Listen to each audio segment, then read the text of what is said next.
Celebox. Si Rain Isabel Monter ay isang anak ng kilalang business tycoon at lumaking nasanay sa marangyang pamumuhay.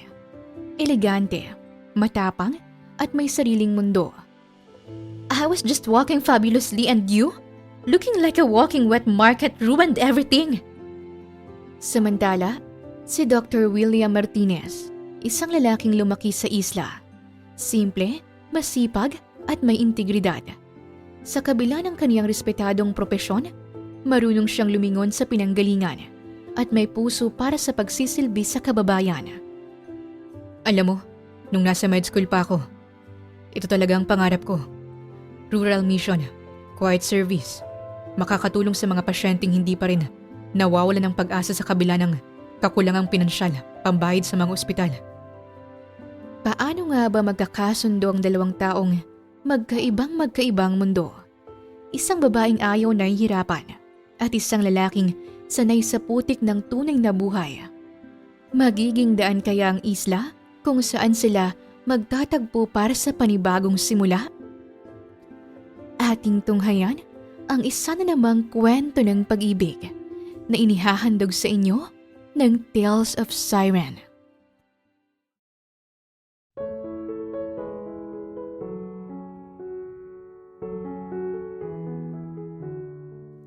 This damn life is unbelievable. I'm sick and tired of being treated like I don't matter. Sa loob ng isang high-rise penthouse sa Ayala, pabagsak na naupo si Rain sa velvet couch. Nakaarko ang kilay at parang sasabog ng ulo sa galit. Si Rain Isabel Monter, 27 anyos, fashion-forward, anak ng isang business tycoon at sanay sa marangyang buhay. Makinis ang balat, naka-ash blonde na buhok at kasalukuyang suot ang isang silk loungewear na tila kakagaling lang sa Milan. Kinuha niya ang cellphone at agad tinawagan ng taong una niyang tinatakbuhan kapag umaapaw na ang inis niya. Habang nagri-ring, ini-speaker mode niya ito at nilapag sa coffee table.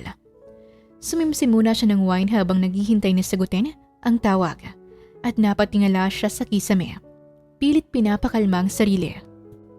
I haven't even said hello yet. And I already know. Your face is probably in full war mode again. Spill it, Rain. What happened this time? Mula sa kabilang linya, bumungad kay Rain ang kalmado ngunit may halong pangasar na boses ng kanyang longtime best friend na si Sergio Velasquez de Alba. Kasing edad niya, isang architect, Spanish-Filipino na kasalukuyang nakabase sa Melbourne, Australia. You know what?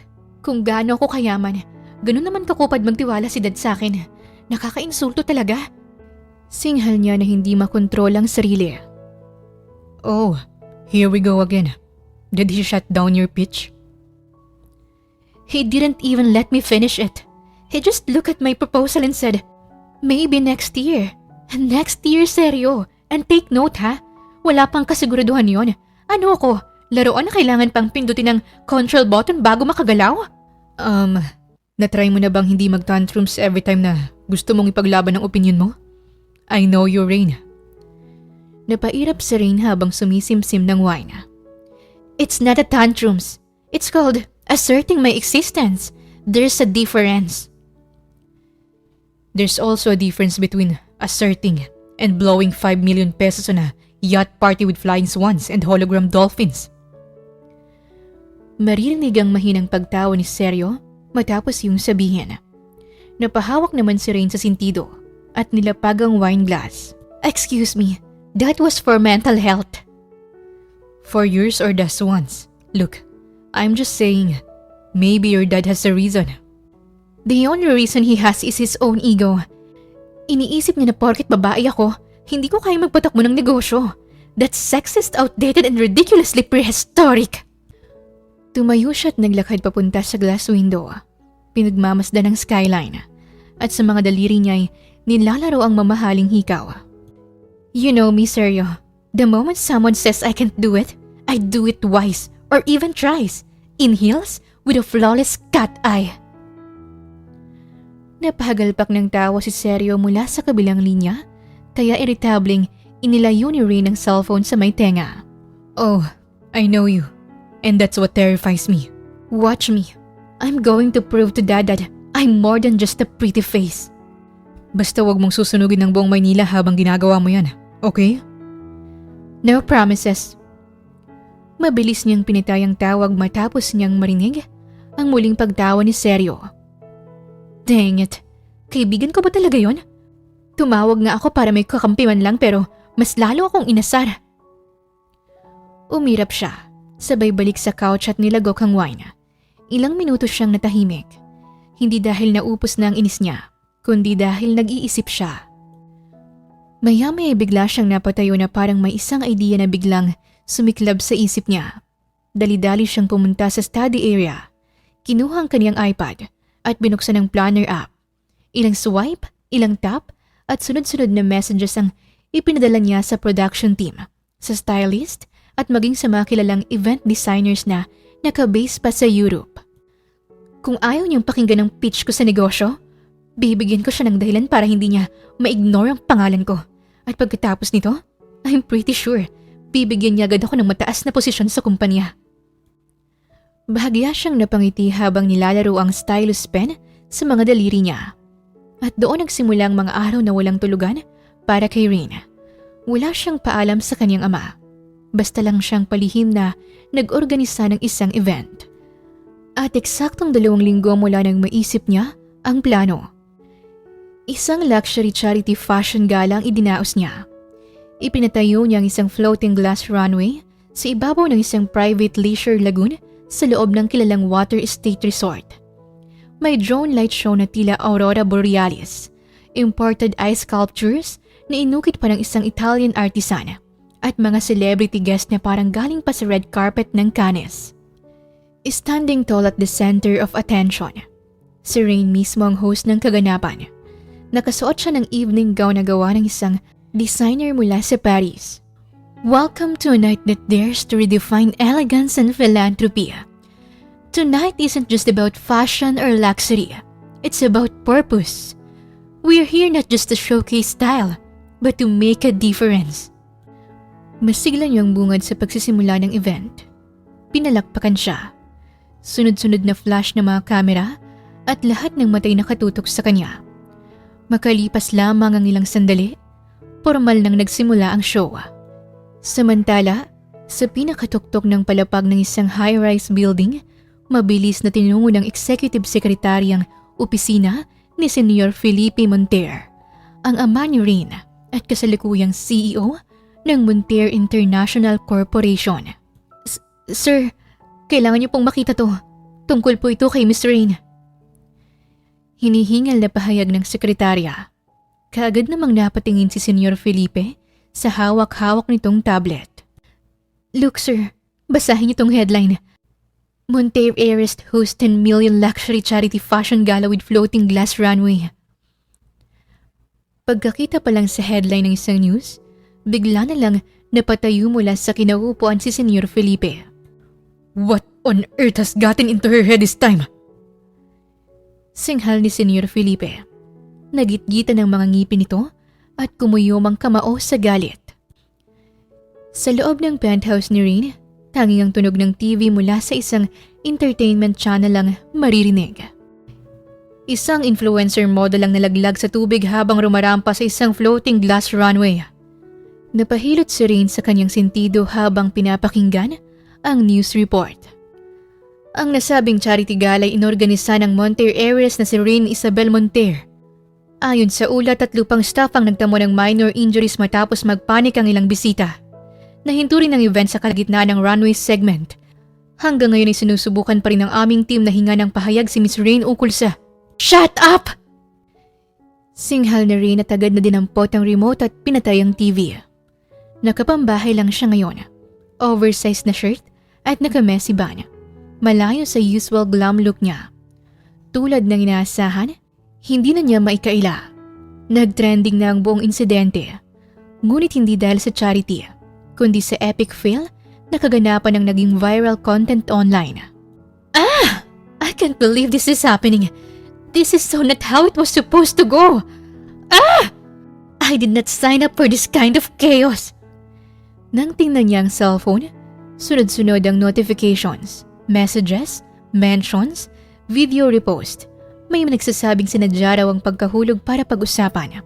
May nagsasabing karma raw ito sa mga elitista. May meme pa siyang nakita kung saan ginawa siyang Little Mermaid sa ibabaw ng stage. Oh my gosh, I'm a freaking meme. This is not the kind of digital footprint I want to leave on the internet. Dahil sa nangyari, wala siyang tulog, walang ganang kumain, at mas lalong wala sa mood makipag-usap. Dahil na rin sa labis na pagkahiya.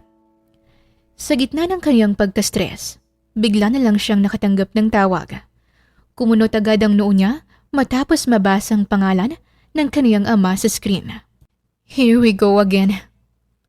Napabuntong hininga siya habang sinasagot ito at walang ganang nagsalita. Hello, Dad. To my office. Now!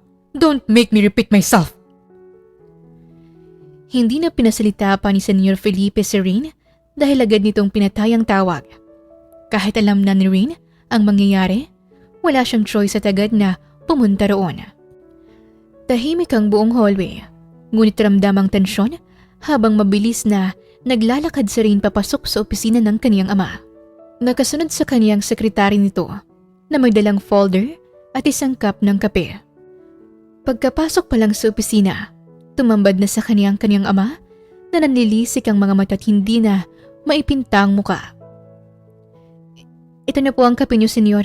Pati po yung document at records na hinihingi niyo. Halos na kayo kung sambit ng sekretarya. Maging ito'y kinakabahan kahit wala naman siyang nagawang kasalanan. You may now leave, Andrea. Hindi na sumagot ang sekretarya at dali-dali itong lumabas mula sa opisina. Nang tuluyan na itong makalabas at maisara ang pinto, isang makapal na folder ang malakas na ibinagsak ni Senyor Felipe sa ibabaw ng mesa. I warned you, Rain. I warned you not to step into my business without my permission. Malakas na bulyaw nito sa anak, dahilan para mapapikit si Rain. Dad, listen. No, you listen. I reviewed the expense report. Akala mo ba hindi ko mapapansin ang 10 milyong pisong withdrawal sa contingency account ng Monter? Akala mo ba tanga ako para hindi yun mapansin, ha?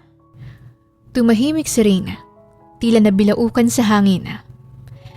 It was supposed to be an investment, Dad. A brand positioning move. PR strategy. I was going to reimburse.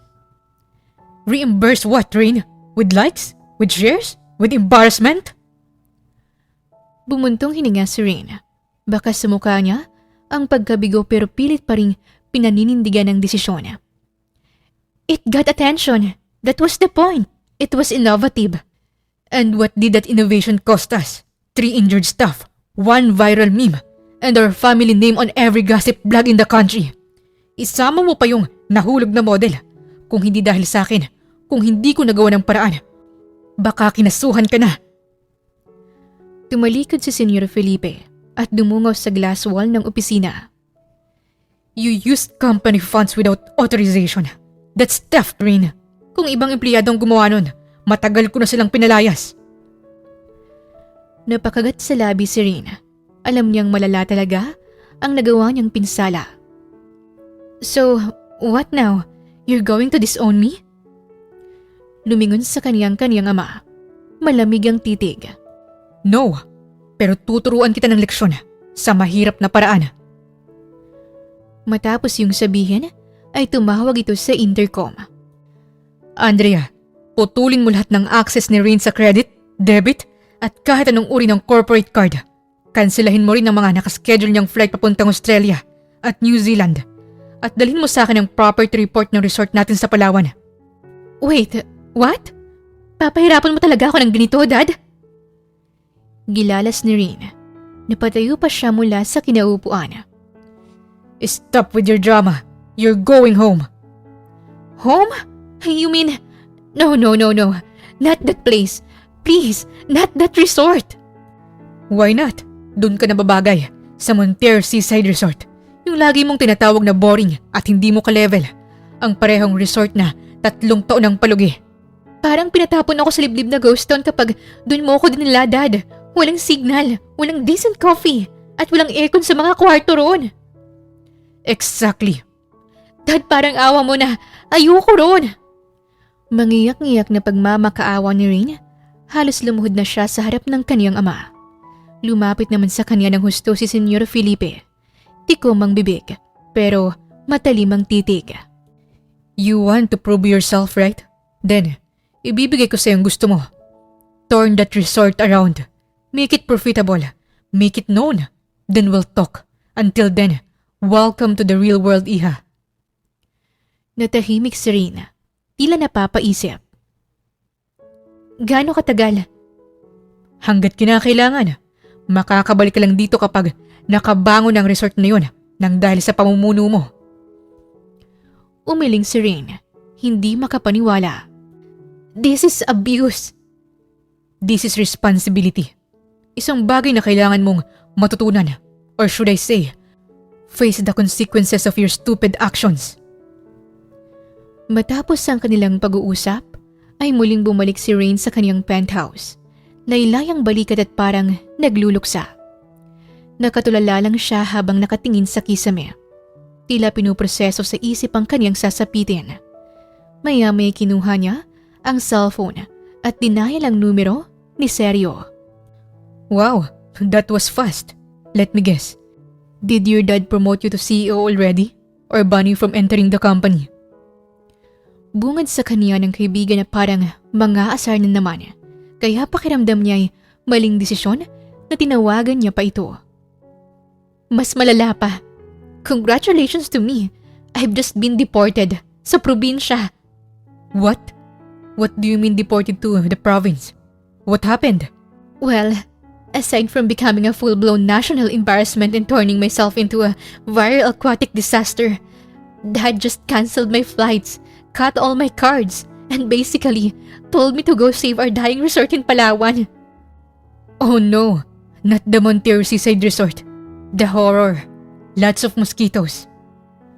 Humagalpak na naman ito sa pagtawa. Ano ba? Hindi to ang panahon para magbiro. Can't you see? Nagluluksa ako rito. Sorry. I couldn't help it. Pero seryoso. You really going? Nagpakawala siya ng buntong hininga. Wala akong choice. Kailangan ko raw matutunan ng lesson ko. And guess what? Makakabalik lang daw ako sa Manila kapag naibangon ko yung resort. Wow, he's really making you prove yourself. Ano pa nga ba?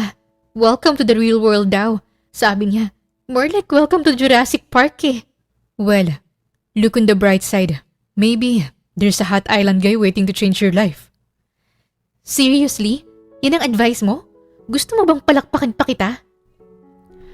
Muling tumawa ng malakas si Sergio, kaya napairap na lang siya. Good luck with that. But hey, maybe this is what you need. A little reality, a little peace, and a whole lot of character development. Character development is for fictional people. I'm living a real-life punishment arc. Well then, make it the most stylish punishment arc ever. And don't forget to pack sunblock.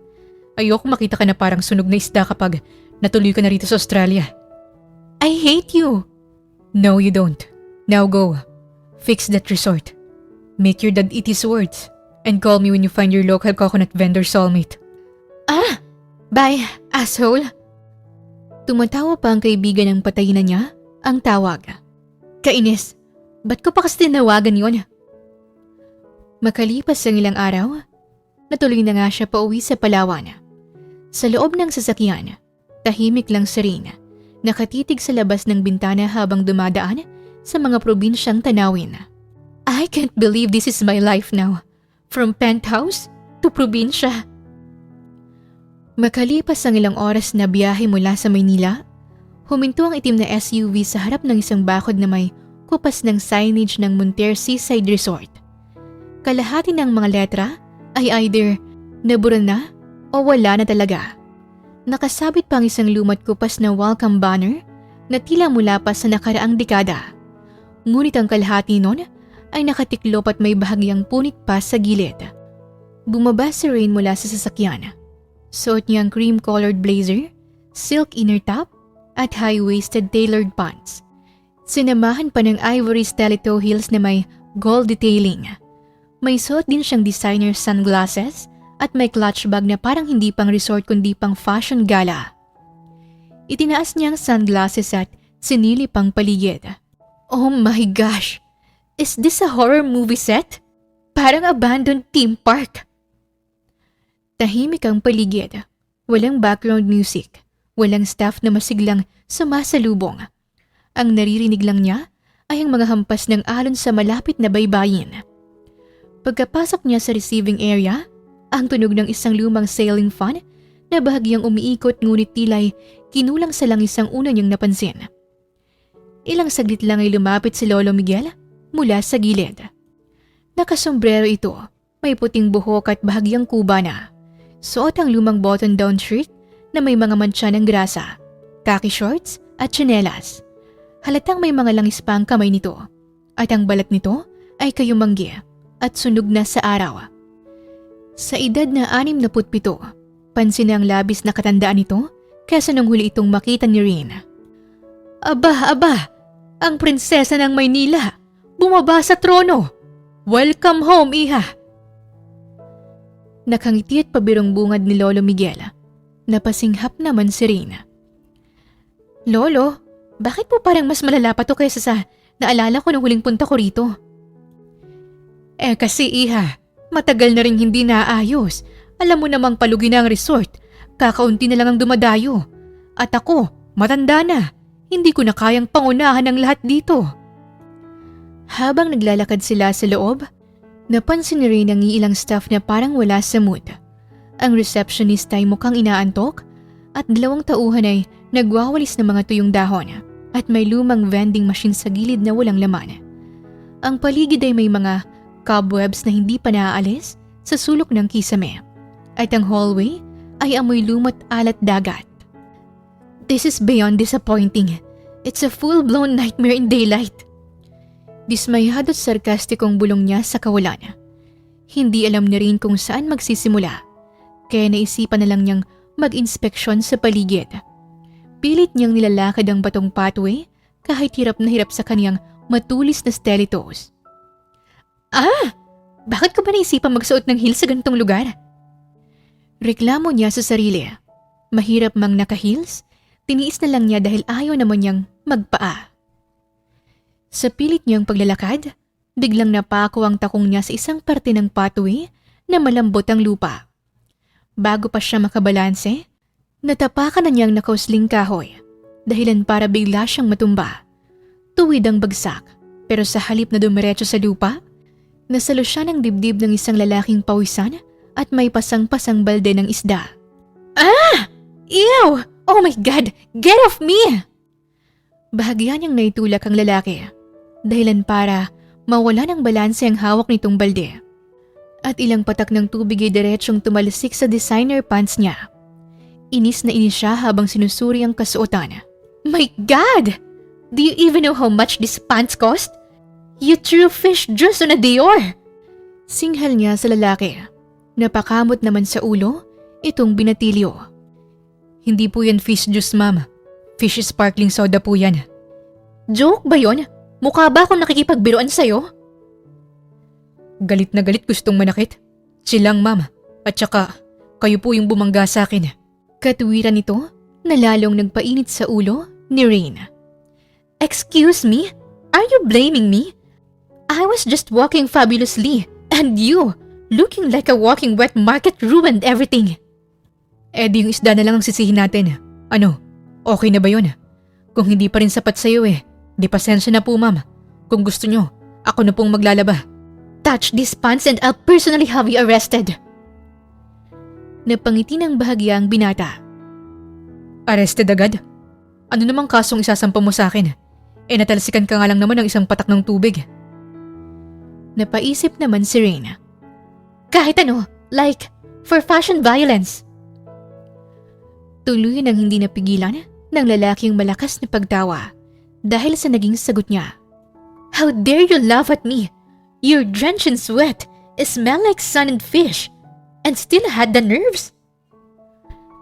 Dahil sa kanyang sinabi, sumeryosong mukha ng lalaki na tila hindi nito nagustuhan ang narinig. Hindi ko po alam kung paano kayo makakatagal sa lugar na to. kung ganyan kayo makitungo sa tao. Thanks for the unsolicited advice, Mr. Fisherman. Kung makapagsalita ka as if kilala mo ko. Napailing ang lalaki at muling binuhat ang balde ng mga isda. Welcome to Palawan, Miss Dior.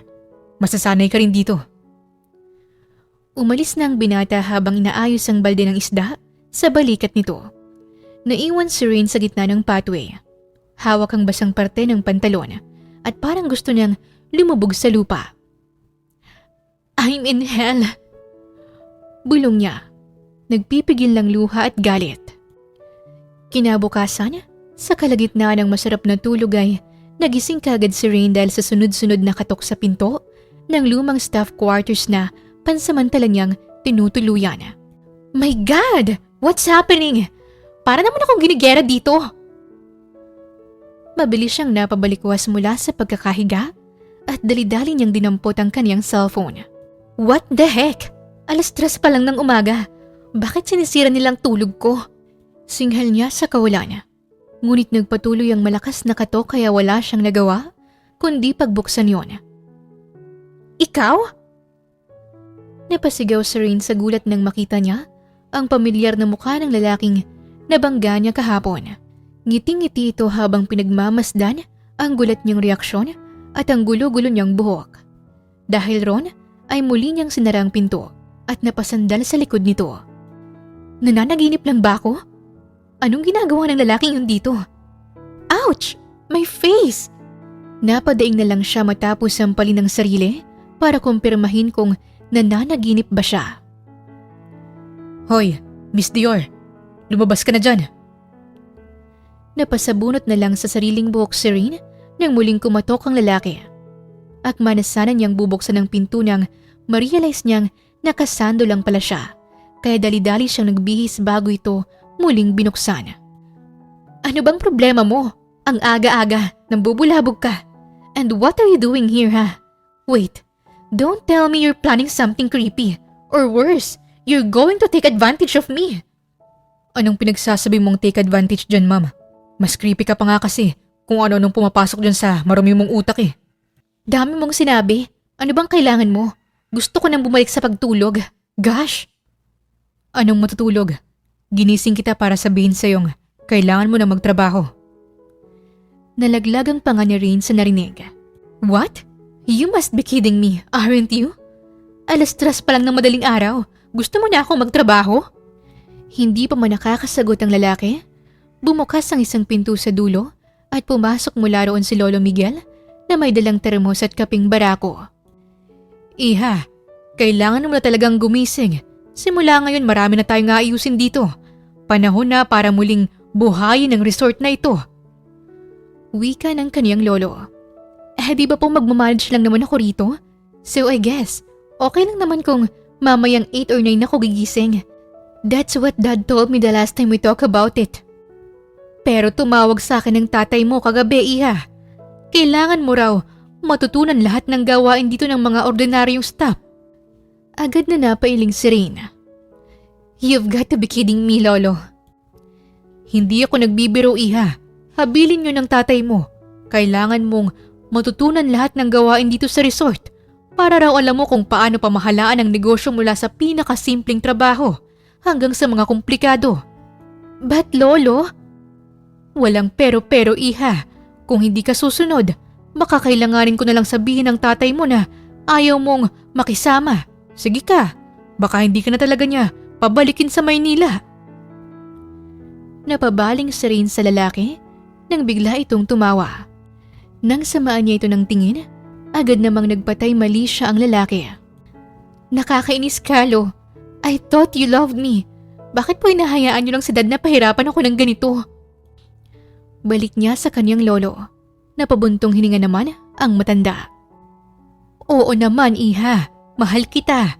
Pero hindi ko pwedeng suwayin ang habilin ng papa mo. Papa saan pat, balang araw.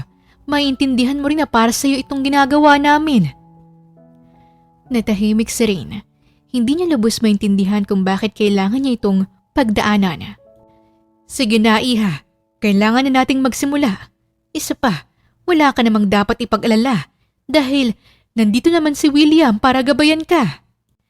Sino pong William Lo? Takang tanong niya. Kunwari namang umubo ang lalaki dahilan para muli siyang mapabaling dito. Hi, Miss Dior. Nice to meet you. Napanganga si Rain. Laylayang balikat.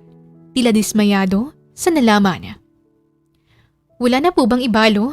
Bakit po hindi na lang ikaw? Gaya ng sabi ko, Iha, masyado na akong matanda. At ang tatay mo mismong may gusto na si William ang magmumonitor sa'yo dito. So, maging mabait ka sa kanya. Para nang sa ganon, mapaaga rin ang balik mo sa Manila. Ngumiti pa ang lolo niya na parang gusto pa siyang asarin lalo. Napailing na lang si Rain at napahilot sa kaniyang sintido. Kaya naman pala nagagawang mag-angas dahil may kapit. Bulong niya sa sarili. Sapat lang para hindi siya marinig nito. O siya, ikaw nang bahala sa apo ko, William. Dapat matutunan niyang dapat matutunan dito. Aasikasuhin ko lang ang para sa almusal natin. Maiwan ko na kayo. Oo naman po, tay. Ako na pong bahala dito sa maganda niyong apo. Nagkangitian pa ang dalawa bago tuluyang umalis si Lolo Miguel. What? Anong iningiti-ngiti mo dyan? Hay, ang aga-aga panira ng araw. Reklamo ni Rain na para bang pinagsakluban siya ng langit at lupa. Sabi sa research, smiling makes you look younger. Naniwala ka naman doon. Hindi ni epekto kapag sa'yo, okay? Napailing na lang si William habang pilyong nakangiti. Sumunod ka na lang sa akin, Miss Dior. Oras na para simulan mo ang trabaho. Pagkasabi ni William, tumalikod na ito at nagsimulang maglakad. Ngunit bigla itong huminto at muli siyang hinarap. Bago ko makalimutan, sabi rin pala sa research, ang hindi nagmamouthwash pagkagising, masama raw ang ugali. Tama ba? Muli nang tumalikod si William at nagpatuloy na sa paglalakad papalayo. Naiwan naman si Rain na laglagang panga. Ah! He's so annoying. He's literally pushing all my wrong buttons today. Bulyaw niya sa kawalan, sabay tapat ng kanyang palad sa may bibig at pasimpleng bumuga roon ng hangin. That breath check was brutal. He's right. Definitely time to gargle. Bulong niya sa sarili. Pagkalabas ni Rain, kagad niyang hinanap si William. Nakita niya ito sa harap ng isang lumang cottage. May hawak na isang bucket na puno ng mga panlinis, basahan at disinfectant. Okay, Miss Dior. Miss Rain. Ang first task, linisin mo ang 4 na cottage na occupied kahapon. General cleaning lang naman. Linis ng bintana, mesa at upuan. Magpunas, magwalis at magtanggal ng mga kalat. Basic. That's literally just a glorified spring cleaning. Talaga lang ha? Sige, pakitaan mo kami ng glorified cleaning skills mo. Sa umpisa, kampante si Rain. Pumasok siya sa unang cottage at nang makita ang kaunting basura sa sahig at mga alikabok sa upuan at mesa, ay napangiti siya. Please, I've survived red carpet quick fixes and this? This is nothing. Kinuha niyang basahan. Agad na nagsimulang magpunas at nagwalis. Maya-maya lang ay nagtungo na siya sa pangalawang cottage. Habang tumatagal, nakaramdam na siya ng kirot sa balakang at pagod sa pagyuko. Okay, medyo sumakit lang ng very light pero kaya ko pa to. Pagkatapos ng pangalawang cottage, pinalipat siya ni William sa susunod hanggang sa makarating sa pang-4. Nang matapos, hinihingal na si Rain. May bahid ng dumi sa mukha at laylayin ng damit. Napasandal na rin siya sa isang poste. My God! Ilang calories kayang na-burn ko rito? At least there's a positive result naman pala sa paghihirap kong to. Ano? Uwing-uwi ka na ba sa syudad? Sa gitna ng kanyang pagpapahinga, lumapit sa kanya si William. Hindi ako uuwi ron hanggat hindi ko nasusuntok yung pagmumukha mo. Wow, ang scary naman nun. Okay, noted. Makakarating sa tatay mo. Joke lang ito naman, hindi mabiro. Ang sabi ko, pinagpapawisan yung mukha mo. Akin na nga tong bimpo. Sabi ko nga pupunasan na kita eh. Palusot ni Rina. Dali-dali niyang kinuha mula sa balikat ni William ang isang bimpo at agad niyang pinunasan ng mukha nito. Ngunit bigla siyang natigilan matapos niyang ma-realize kung gaano kalapit ang kanilang muka sa isa't isa. Ilang sandali silang nagtitigan hanggang sa hindi nakayanan ni Rain ang pagtitig ni William dahilan para siya ang unang bumigay at mabilis na napaatras. Ano bang susunod kong gagawin? Para matapos na agad. Aniya, sabay iwas ng tingin. Sunod mo na yung banyo. Napapitlag si Rain, nanlalaki ang mga mata. Excuse me? Banyo? As in, toilets? Oo, as in. Linisin mo ang mga banyo. 3 lang naman. Brush, disinfect, hugasan mo pati floor drain at mismong sahig. Namutla si Rain. That's too much. Are you serious? I don't even clean my own toilet in Manila. Welcome to Montier Seaside Resort. Iniisip pa lang ni Rain ang pagbabrush sa toilet para nang babaliktad ang sikmura niya. Please, iba na lang. Bigyan mo na lang ako ng ibang gawain. Wag lang to. Iniisip ko pa lang na magbabrush ako ng toilet. Hindi ko na kaya. Pagmamakaawa niya. Don't worry, may gloves naman eh. Gamitan mo na lang ulit ng glorified spring cleaning skills mo. Katwiran ni William na hindi mapigilan ang sariling mapangiti. Oh please, over my fabulous sexy and dead body. I'd rather kiss you than do that. Lumawak naman ang pagngiti ni William bago gumuso at tinuro ang labi. Gawin mo na dali, I'm waiting. Ha? Ang sabi ko, I'd rather kiss a frog than do that. Sus, rarason pa eh. Sige na, pumunta ka na sa banyo. No way! Okay, noted. Makakarating kay Senior Feli. Oo na, ito na. Gagawin na po. Mabilis na pigil ni Rain sa takot na baka isumbong talaga siya nito. Kaya wala siyang nagawa kundi lunukin ang pride at pumunta sa banyo na may daladalang gloves, scrub brush at cleaning solution. This is fine. This is fine, Rain. Hindi ka iyak. It's just a toilet. Nagsimula siyang magbrush ng gilid ng bowl. Ngunit sa bawat hagod, lalong dumidikit ang amoy sa ilong niya. Dahilan para mapangiwi siya. Oh my gosh! I never thought I'd actually be doing this one day. Nang sinubukan niyang isuksok ang brush sa ilalim ng rim ng toilet, doon na siya nagsimulang sumuka. Nanginginig at lumuluha na siya habang nakasquat sa tabi ng toilet. This is not cleaning. This is a punishment. A freaking torture. Maya-maya sumilip si William sa may pintuan nang marinig siya nito. Okay ka lang ba, Miss Dior? Sabay mahinang natawa. You think this is funny? I almost passed out. I deserve hazard pay.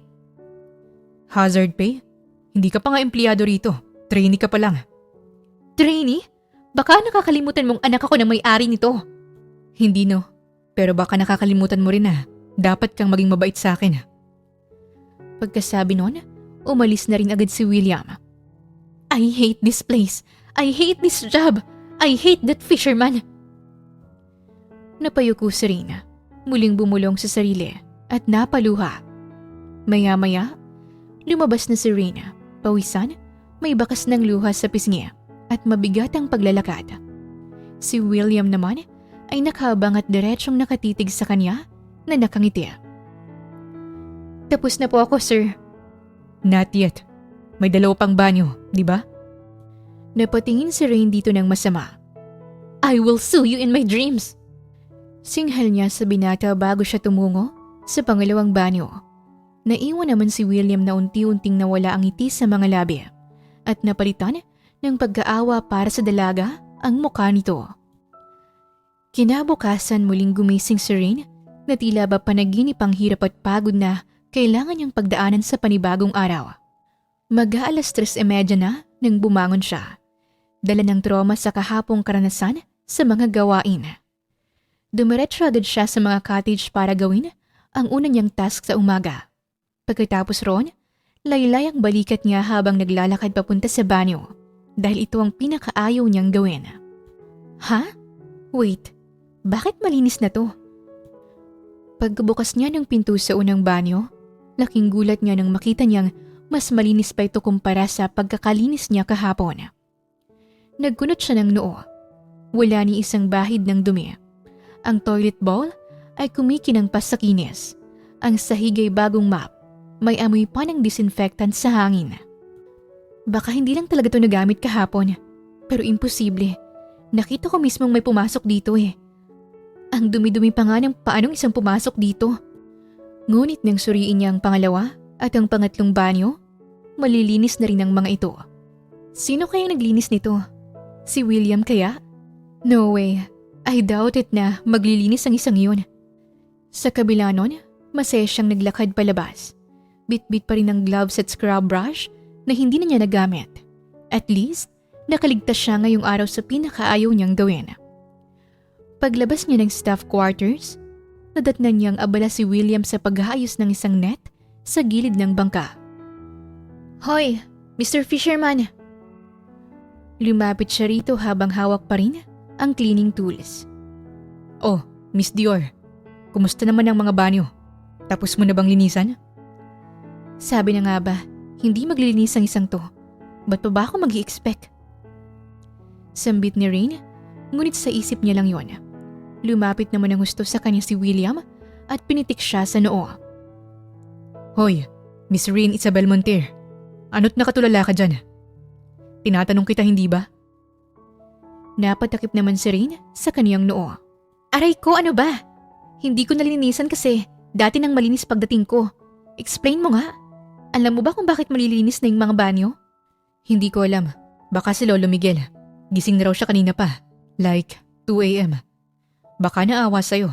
Kaya naisip niyang bigyan ka ng break. Eh di ba, mahal ka ng lolo mo? Pahayag ni William sabay kibit balikat. Napatango naman si Rain at tipid na ngumiti. Nako, si Lolo talaga. I knew it. Hindi niya ako hayaang maghirap ng gusto. Well, good news yan. Pero bago ka magdiwang, may bad news ulit ako sa'yo. Which is my bago ka ng task ngayon. Kaya ang dapat mong gawin ay sumama sa akin. Unti-unting nawala ang ngiti sa labi ni Rain. Panira ka talaga? Please, don't tell me may mas worse pa sa paglilinis ng banyo. Hindi naman mas worse. Mas malans lang siguro ng konting-konti. Ano bang gagawin? Let's go. Time to harvest the catch. Ilang saglit lang ay naglalakad na si Rina. Nakataas ang laylay ng suot niyang cotton jogger pants. Bitbit niya ang isang puting balde at pilit umiiwas sa pumapagaspas na tubig. Habang sinusundan si William papunta sa gilid ng bangka. Pero wala namang silbing pag-iwas niya dahil nabasa pa rin siya. Really? Isasama mo ako sa panghuhuli ng mga isda? Ang lansa-lansa niyan eh. Kakapit ang amoy sa buong katawan ko. Isipin mo na lang karma mo to. Sa panginsulto mo sa akin nung nakarang araw, na amoy isda ako. Eh di quits na tayo ngayon. Siguro, sinadjust mo to kay Dad para makaganti sa akin oh. Isipin mo na kung anong gusto mong isipin. Pero ending, kailangan mo pa rin gawin. Inabutan siya ni William ng isang maliit na lambat. Mula sa isang lalagyan, pinakita nito ang mga sariwang huling isda. Oh, ilagay mo sa bucket. Kailangan nating isort to para sa kitchen. Hay, maglalagay lang naman pala. Akala ko manghuhuli talaga. Ngayon lang naman to. Sa susunod, kasama na talaga kitang manghuhuli. Kontra ni William, sabay kindat sa kanya. Napairap na lang si Rain at nangalumbaba na parabang ayaw na lang niyang dumating ang araw na yon. Sinimulan na niyang kuhanin ang mga isda. Ngunit nang subukan niyang hawakan ng isa, gumagalaw! It moved! William, gumagalaw siya! Eh buhay pa kasi. Bilisan mo lang ang pagkuha. Hindi ka naman yan kakainin. Ang OA. Oh my gosh! This is slimy torture! Napapailing na lang si William habang pasimple siyang tinatawanan. Makalipas ang halos isang oras, basang-basa na si Rain at amoy isda maging ang buhok. Pero ang mahalaga sa kanya ay nakaraos na at makakaligo na siya. Okay. Ready ka na ba sa susunod nating gagawin? Usisa sa kanya ni William makalipas ang isang oras. Nanghina naman si Rain. What about now? Kailangan nating pumasok sa kakahuyan para manguha ng panggatong. Seriously? Ba't hindi mo sa akin sinabi bago ako naligo? Hindi ka naman nagtanong. Sumama ka na lang. Huwag ka nang maraming sinasabi. Kailangan natin kumuha ng mga tuyong kahoy para sa bonfire ng guest. Wala na ngang nagawa si Rain. Sa bawat hakbang niya sa damuhan, ingat na ingat siya. Minsan pa'y napapasigaw siya kapag may naririnig siyang huni ng mga insekto o kaya'y palaka. William! Hintayin mo ako! Baka mamaya may ahas dito! Sigaw na rin habang hinahabol si William na nauna nang maglakad. Ang bagal-bagal mo maglakad. Bilisan mo kasi. Nakahabol naman si Rin at ngayon ay kapit na kapit siya sa braso ng binata. Ano yung gumagapang sa suot mong bota? Napasigaw si Rain dahil sa matinding gulat. Bigla rin siyang napatalon dahilan para mapayakap siya kay William at pareho silang natumba sa damuhan. Ngunit parang tumigil ang mundo nila matapos magtama ang kanilang mga labi. Ilang sandali silang nanatili sa ganong posisyon bago natauhan si Rain at kagad na inangat ang muka. Ngunit nakapatong pa rin siya kay William. Pwede ka na bang tumayo? Nag-i-injure ka masyado sa ibabaw ko eh. Masakit ng likod ko rito. Katwiran ni William at bahagyang napapadaing. Ngunit mas lalo itong napangiwi ng mahina itong sikmuraan ni Rain bago tumayo. Dapat lang yun sa'yo. Ang lakas mong manloko eh. Umalis na si Rain para maghanap ng mga tuyong kahoy sa paligid. Ngunit sa gitna ng paghahanap, bigla siyang natigilan at dahan-dahang napahawak sa kaniyang labi. Tila ba hanggang ngayon ay ramdam pa rin niya ang labi ni William na nakalapat sa kanya. Yung first kiss ko! Ba't siya pang first kiss ko? Ayoko ng first kiss na ganun. Nakakainis! Reklamo ni Rain sa sarili. Hindi niya maintindihan kung bakit ganun na lang kabilis ang tibok ng puso niya. Okay ka lang ba dyan? Biglang sumulpot sa kanyang likuran si William kaya mabilis siyang napalingon dito. Nasa labi niya pa ang mga daliri niya kaya't pasimple niya itong inalis. Oo. Tara, bilisan na natin para makabalik na tayo sa resort. Pagdadahilan niya at pilit naghanap ng tuyong kahoy sa paligid para iwasan ang mga titig ng binata. Pagbalik nila sa resort, pawisan na si Rain at hinihingal. Halatang pagod na pagod. Wait, bago ka magpahinga. Pwede mo bang kunin yung langis doon sa stockroom? Kailangan na kasi nating lagyan yung mga lampara. Hindi na lang nagsalita si Rain at kagad sumunod kahit hinihingal pa siya. Pagkapasok sa stockroom, hinanap niya kagad ang langis sa mga shelf. Ngunit hindi niya ito nakita. Habang patuloy na naghahanap, biglang sumara ang pinto, kaya't natigilan siya. Pero mukhang hinangin lang yon, kaya isinawalang bahala na lang niya at nagpatuloy na siya sa paghahanap. Nasaan ba nakalagay yung langis na yon? Hindi ko makita. Nang hindi niya pa rin mahanap, napagdesisyonan niyang bumalik kay William para tanungin ito.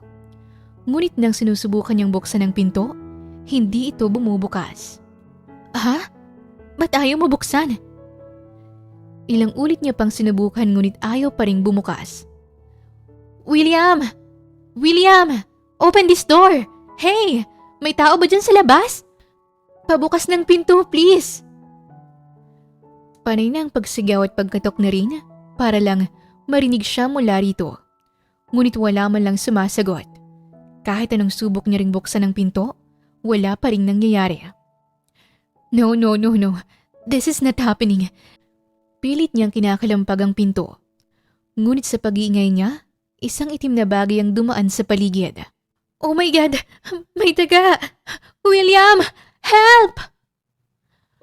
Maya-maya naman ay biglang umikot sa paligid niya ang isang ipis na lumilipad. Oh no! Please! May tao ba dyan? Help me! Please! Mangiyak-ngiyak na si Rain mula sa loob. Hindi na alam ang gagawin. Lumipas ang ilang minuto at sa wakas ay bumukas ng pinto. Nandoon ang isa nilang staff na si Limuel. May hawak na tornilyo at screwdriver. Oh my gosh! Thanks God! Sorry ma'am, natagalan. Hindi po ba nasabi sa inyo ni William na hindi na sinasara ang pinto dito? Kasi sira na ang lock. Hindi pero salamat ha. Hindi ko na talaga alam ang gagawin ko habang nasa loob. Kung hindi dahil sa'yo, baka hindi pa ako nakalabas dito. Umalis na rin si Rain mula roon at patakbo siyang tumungo sa kwarto niya. That jerk? Alam kong sinadya niya yun. He let me lock in that filthy stockroom with rats and flying cockroaches. Unbelievable! Asik ni Rain. Pansin sa kaniyang mukha ang labis na pagkainis. I feel violated emotionally, mentally, and spiritually. Buisit ka talaga, William! Simula nung araw na nalaksa rin sa stockroom, hindi na niya kinibo si William. Kahit saang parte ng resort sila magkasalubong, deadma lang siya rito. Para bang kahit anong gawin ng binata, wala na itong epekto sa kanya. Basta lang siyang susunod sa mga utos nito at wala nang sabi-sabi pa ng kung ano-ano. Hindi pa rin siya makapaniwalang pinabayaan siya nito sa isang lugar na masikip, marumi, may mga ipis at daga na para bang sinadya talaga. Kaya isang hapon, habang naglilinis siya ng mesa sa kitchen ng resort, may pumasok na makulit na idea sa isip niya. Akala niya siguro, nakalimutan ko ng ginawa niya? Pwes, hindi ako mabilis makalimot. Mabilis niyang kinuha ang cellphone at nag-search ng kung anong pwedeng mabili over the counter na mild but effective. Sa sobrang inis niya, sinadya niyang lumabas sa bayan kinahaponan para bumili. Kinabukasan, tanghali na. Mainit ang panahon at kakagaling lang ni William sa pagbitbit ng kahoy galing sa gubat. Naupo ito sa cottage, pawisan, pagod at uhaw na uhaw. Ate Marie, may malamig ba tayong pineapple juice dyan? Oo, may natira pa sa ref. Sandalit kukunin ko. Sakto namang narinig yun na rin, kaya tahimik niyang sinundan hanggang kusina si Ate Maria. Nakita niyang may kinuha ito sa loob ng ref kaya kagad siyang lumapit dito. Ate Marie, may pampahid po ba kayo dyan sa tiyan? Ouch! Oh my God, sobrang sakit po kasi ng tiyan ko. Pagpapanggap na rin, agad namang nag-alala si Ate Maria. Ay, meron po ako rin sa kwarto, ma'am. Teka lang po, kukunin ko. Inilapag muna nito ang baso ng juice sa mesa at dali-daling umalis. Mabilis namang nilapitan na rin ang juice at agad na dinukot ang maliit na dropper sa bulsa niya. Yun ay isang uri ng liquid laxative na kung saan ay magdudumi ka ng magdudumi kapag nainom mo. Sapat ng 3 drops para matroma ka sa banyo. Bulong niya na natatawa. Mabilis at maingat ang kilos niya. At bago pa man makabalik si Ate Marie, wala na siya sa tapat ng mesa. Eto po ma'am, tuba-tuba. Herbal po yan. Effective sa masakit na tiyan. Ganun po ba? Aray ko. Salamat po dito. Ibabalik ko na lang po maya-maya. Ouch! Kinuha na ulit ni Ate Maria ang baso ng juice at dinala na yon kay William. Tumalikod na rin siya para bumalik sa trabaho. Ngunit hindi pa man lumilipas ang kalahating oras. Wait. Teka. Parang masakit yata ng tiyan ko. Diyos ko, ano bang nangyayari ngayon at pareho kayong masakit ang tiyan ni Ma'am Rain? Hindi pa man nakakasagot si William, dali-dali na itong tumakbo papuntang banyo. Si Rain naman, pasimpleng nakasulyap sa may bintana habang nakangiti. Let the toilet revenge begin. Pabalik-balik nga si William sa banyo. Sa bawat sandaling makikita ito ni Rain, nanunukso lang siya ng ngiti, habang ang lahat ng staff ay nag-aalala na para sa binata. William, okay ka lang ba? Ilang beses ka nang pabalik-balik sa banyo ah. Hindi ko nga po alam. Parang may mali sa... Hindi pa natatapos ni William ang gustong sabihin. Nagmamadali na naman itong tumakbo papunta sa banyo. Dahil sa nangyari, hindi pinapansin ni William si Rina para bang may hinala ito. Kaya wala silang kibuan na maging si Lolo Miguel ay nagtataka na. Pero sa halip na mag-alala si Rina hindi sila nagpapansinan, mas pabor pa ito sa kanya. Ang pangdidedma ng binatang mas gugustuhin niya kesa sa mga utos nitong nakakapagod. Hanggang sa isang maaliwalas na hapon, nakaupo lang si Lolo Miguel sa kanyang usual na pwesto sa garden. May hawak na tasa ng salabat at nagbabasa ng dyaryo.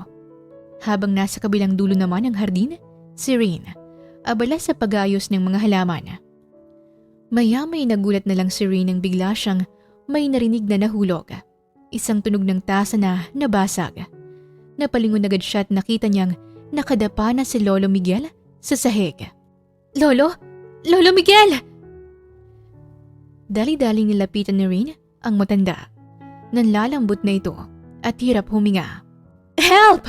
Someone call the doctor! May emergency dito! Agad siyang sumigaw. Naglabasan naman ang ibang staff at kagad na nagtulong-tulong para buhatin ang matanda. Hindi naman makatawag ng ambulansya dahil wala pang ospital sa mismong lugar nila. Wala rin silang magamit na sasakyan dahil dala yun ni William papuntang bayan at hindi pa ito nakakabalik. Halos manginig na sa kaba si Rain habang hawak-hawak si Lolo Miguel na nanlalamig. Wala pang signal dito kaya napapikit na lang siya. Pilit nilalabanan ang takot habang hinahaplos ang likod ng kanyang lolo. Please, huwag ka munang bibitaw, Lolo. Si Rain ay mas natataranta na at mas nanginginig ang kamay nang muli niyang kinuha ang cellphone at iniangat ito sa ere sa pag-asang makakasagap ng signal. Hanggang sa isang guhit ng bar ang biglang lumitaw, kaya agad siyang nagdial. Dad! Si Lolo! He collapsed! I don't know what to do! Wala kaming ospital dito! Calm down, Rain. I already received the call from the staff. The doctor is on the way. Papunta na riyan. But what if Lolo doesn't make it? What if I lose him before the doctor arrive? Then, don't waste a second. Stay beside him. Talk to him. Tell him what matters. Mas lalong napahikbi si Rain habang pinupunasan ng luha. Napayuko siya sa tabi ng matanda, tsaka marahang hinawakan ang kamay nito. I'm here, Lolo. Parating na po ang doktor. So please, hold on, okay? Makalipas ang 5 minuto, dumating na ang doktor. Nang lumingon dito si Rain, nanlaki ang mata niya. William? Si William lang naman ang tumambad sa kanya. Naka-white coat, may bitbit na emergency medical kit at seryosong-seryoso ang muka. Hindi na siya nito tinignan. Agad nitong sinuri si Lolo Miguel. Mabilis at magaan ang kamay nito na parang automatic na ang kilos. Nakita ni Rain kung paano nagbago ang tindig ni William. Malayo sa paisigaw-laki at mapang-asar na kilala niya. Makalipas ang ilang minuto, tumigil ng paghinga ni Lolo Miguel, kaya't lahat ay napatahimik. Ngunit sa kabutihang palad, nagkamalay muli ang matanda matapos ang paunang lunas. Nakarecover ito at agad inirekomenda ni William na ipadala sa mainland para maobserbahan. Stable na siya, pero dapat mamonitor ang blood pressure at i-check kung may coronary blockage. Kailangan ko siyang dalhin sa ospital as soon as possible. Paliwanag nito kay Rain. Seryoso ang tono ng boses. Teka, ngayon na ba kayo aalis? Sasama ako. Hindi na, Rain. Dito ka na lang sa resort. Ako nang bahala kay Tay Miguel. Hindi ko siya pababayaan. Wala nang nagawa si Rain. Tuluyan nang umalis si William kasama si Lolo Miguel at naiwan siya kasama ang mga staff. Maya-may nakatulala na lang si Rain. Hindi pa rin makapaniwala sa nalaman. He's a doctor? Akala ko isa lang siyang simpleng mangingisda at isang staff dito sa resort. Oh my gosh, Rain. He's not just a doctor. And I know he's a damn good one. Isang linggong lumipas. Nakatayo si Rain sa balkonahe at kasalukuyang kakarating pa lang ni Lolo Miguel sakay ng isang kotse kasamang ilan sa mga staff na sumundo sa kanya mula sa mainland. Maayos ng kalagayan ng matanda. Agad itong sinalubong ni Rain at mahigpit na niyakap. Lolo, thank God, you're okay now. Oo naman, iha. Hindi pa ako readyng mawala. Kailangan pa kitang samahan dito sa resort. Nakangiti ito, ngunit halatang pagod pa rin ang mga mata. Nga pala, Lo, nasan po si William? Gusto ko sana siyang makausap para mapasalamatan. Napakamot sa batok si Lolo Miguel at umiling ng marahan. Hindi na siya sumama pabalik dito. Kailangan na raw niyang bumalik ng Manila. May commitment daw sa ospital na hindi niya matanggihan. Parang may kung anong humigpit sa dibdib ni Rain. Ganun po ba? Sayang naman. Pero, sige na po. Alam ko pong napagod kayo sa biyahe. Magpahinga po muna kayo. Pinasamahan ni Rain ang kanyang lolo sa dalawang nilang staff papunta sa kwarto nito. Habang siya'y dahan-dahang naupo sa bench malapit sa pasilyo ng garden. Ang mga dahon ay malumani na sumasayaw sa ihip ng hangin. Ngunit hindi yun sapat para maibsan ang bigat ng nararamdaman niya. Hindi ko man lang siya nakausap. Hindi man lang ako nakahingi ng tawad sa kanya. Malungkot niyang bulong sa kawalan. Hindi niya alam kung bakit ganon ang epekto nito sa kanya. Siguro dahil hindi niya inakalang ang taong kinaiinisan niya, ang iniinsulto niya, at ang ginawa niya ng masama ay siya rin palang tao na tutulong at magliligtas sa buhay ng taong mahal niya. Sana magkita pa tayo balang araw para makahingi ako ng tawad at makabawi sa iyo, William. Isang araw habang pinupunasan ni Rain ang dahon ng mga halaman, lumapit si Lolo Miguel na may dalang tray ng juice at hopya. Iha, pahinga ka naman muna. Baka mamaya niyan pati ikaw ay sumunod pa sa akin sa ospital dahil sa sobrang sipag mo. Napatingin si Rain sa matanda at napangiti. Lo, ang lakas-lakas ko kaya. Ikaw nga po ang dapat hindi nagkikikilos dyan para hindi ka po mapagod. Huwag mo akong alalahanin na po. Mas gusto kong may ginagawa kasi pakiramdam ko mas lalo akong magkakasakit kung parati na lang akong nakahiga. Umupo si Lolo Miguel sa silya habang iniaabot ang isang baso kay Rain. Tahimik sila sa loob ng ilang segundo. Rain, apo. Hanggang sa biglang nagsalita ang matanda. Mababa ang boses, parang may gustong sabihin. Ano po, Lo? Matagal na akong gustong sabihin sa'yo tungkol kay William. Napakunot ang noo ni Rain. Si William po? Bakit po? Anong meron sa kanya? Humigop muna ng salabat si Lolo Miguel. Tsaka marahang tumingin sa apo. Hindi aksidente ang pagpunta niya rito sa Monter. Inutos yun ng ama mo na sundan ka niya rito. Hindi lang para bantayan ka, kundi para tulungan kang matuto. Nanlaki ang mga mata ni Rain. Iyon nga rin po ang kinabigla ko. Akala ko, ordinaryong mangingisda at staff lang siya rito. Lisensyadong doktor pala siya. Hindi lang basta doktor, dahil isa siya sa pinakamagaling na doktor sa Maynila. Pero Lo, ang ipinagtataka ko lang, bakit po siya pumayag na sumama dito? Kung magaling pala siyang doktor, for sure, marami siyang pasyente sa Maynila. Natigilan sandali ang kanyang lolo dahil sa naging tanong niya. Bago ito napatango at bahagyang ngumiti. Pinakiusapan siya ng tatay mo. Siguro, hindi naman makatanggi si William dahil malaking pasasalamat niya sa tatay mo dahil itong nagpaaral sa kanya para maging isang magaling na doktor. Dito yan lumaki si William. Natatandaan ko pa nga na naging kalaro mo siya dito noong mga bata pa kayo. Huminto muna si Lolo Miguel sa pagsasalita para uminom ng salabat. Habang si Rain naman ay tahimik lang na naghihintay sa susunod na sasabihin ng matanda. Nakitaan kasi ng tatay mo ng potensyal si William. Isa pa, masipag, maasahan at marunong lumingon sa pinanggalingan ng isang yon. Kaya rin hindi mahirap sa kanyang bumalik dito at gawin muli ang kinalakihan niya, gaya ng pangingisda. Napahanga naman si Rain sa nalaman. May parte sa puso niya na sana mas maaga niyang nakilala si William. Baka sakaling ngayon ay magkasundo pa sila. Kinuha rin siya ng tatay mo bilang doktor ko. Pero bukod doon, pumunta rin siya dito para gawin ang misyon niya. Naturuan kang maranasan ng sitwasyon at buhay ng mga ordinaryong tao para matutunan mo kung paano makisama sa mga taong hindi mo kaestado sa buhay at para matuto ka tungkol sa tunay na pakikibaka sa buhay.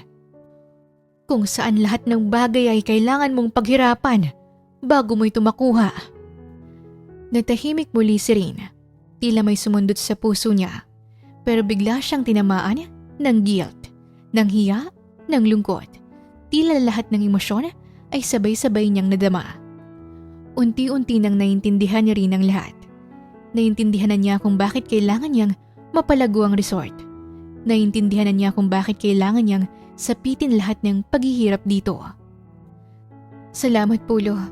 Salamat po dahil sinabi niyong mga bagay na to sa akin. Marami po akong na-realize dahil dito. Hindi lang yun ang gusto kong sabihin sa iyo, Apo. Po? Ano pa po yun, Lo? Alam mo ba kung sino ang naglilinis ng mga banyo tuwing 2:00 ng madaling araw habang tulog ka pa? Di ba, ikaw po ang gumagawa nun, Lo? Mabilis na umiling ang matanda. Napalunok naman si Rin at hindi siya makapagsalita. Si William yun, Apo. Araw-araw walang palya. Ginagawa niya yun para mabawasan ang trabaho mo, para hindi ka mahirapan. Dahil alam niyang hirap na hirap kang gawin yun at naaawa siya sa'yo nang sandaling makita kanyang umiiyak habang naglilinis. Ginawa niya yun? Pero bakit hindi niya sinabi ang totoo? Bakit niya sinabing ikaw ang naglilinis noon? Pansin ang labis na pagkagulat sa mga mata ni Reyna. Hiniling niya sa akin na huwag ko raw sabihin sa'yo. Ayaw niyang isipin mo na may utang na loob ka sa kanya. Sapat na raw sa kanya na natututo ka, na makita kanyang magbago. Hindi na napigilan ni Reyna ang pagluha niya. Tahimik lang siyang napahawak sa dibdib, parang hindi makapaniwala. Ba't parang ang sama-sama ako? Hindi ko man lang siya na-appreciate. Ginawan ko pa siya ng kalokohan. Pinag-isipan ko pa siya ng masama. Pero hindi niya yun dinamdam. Hindi niya yun pinaramdam. At tingin ko, naging mahalaga ka para sa kanya. Dahil sa mga nalaman, unti-unting sinubukang magbago ni Rin. Nagsumikap siya para palaguin ang resort. Dugot pawis ang pinuhunan niya para muli itong buhayin. At isa si William sa naging inspirasyon niya para magawa yon. At makalipas ang 4 na buwan, ang dating Monter Seaside Resort ngayon ay binigyan nila ng bagong pangalan na Isla Hiraya, kung saan ang pangarap ay humihimlay at ang puso'y muling bumubuo ng pag-asa. Ngayon, ito ay malinis, makulay at puno ng guest. Halos mag-agawa ng mga nagche-check-in. Ang kitchen ay fully operational. Nagdagdag na rin ng mga cottage at may bagong signboard na gawa sa native wood. Sa isang sulok makikita si Rain na nakasuot ng semi-formal na linen outfit. Hawak ang clipboard habang nagbibigay ng instructions sa mga staff. Ariel, make sure na hindi malit ang deliveries ng seafood bukas. I-double check natin palagi yung list, please. Noted po, ma'am. Lagi ko po yung tatandaan. At saka Lucy, pa-remind na rin kay Mang Tony na itrim lagi yung mga coconut trees sa harap. Opo, Ma'am Rain. Nakangiti ang lahat ng staff. Masiglang humaharap sa mga guest at makikita ang kanilang pagmamahal sa trabaho. Walang bahid ng pagkatamlay at pagkabagot. Habang si Rain, na dati ubod ng arte at puro reklamo, ngayon ay isang hands-on, approachable, mabait at masayahing manager ng resort. Ilang sandali lang, biglang lumapit si Rose, ang bagong manager na ipinadala ni Senyor Felipe. Ma'am Rain, ready na po ang sasakyan. Tumango si Rain, saka muling nilingon ang buong resort. Malalim ang paghinga niya, puno ng pasasalamat at pagmamalaki. Paalam mo na Isla Hiraya. Pangako, babalik ako. Hindi mapigilang mapaluha ni Rain habang nagpapaalam sa bawat staff na malaking naitulong at napamahal na rin sa kanya. Ngunit sa ngayon, kailangan muna niyang makabalik sa Manila. Kasama niya si Lolo Miguel para doon na rin maipatingin ang sakit nito.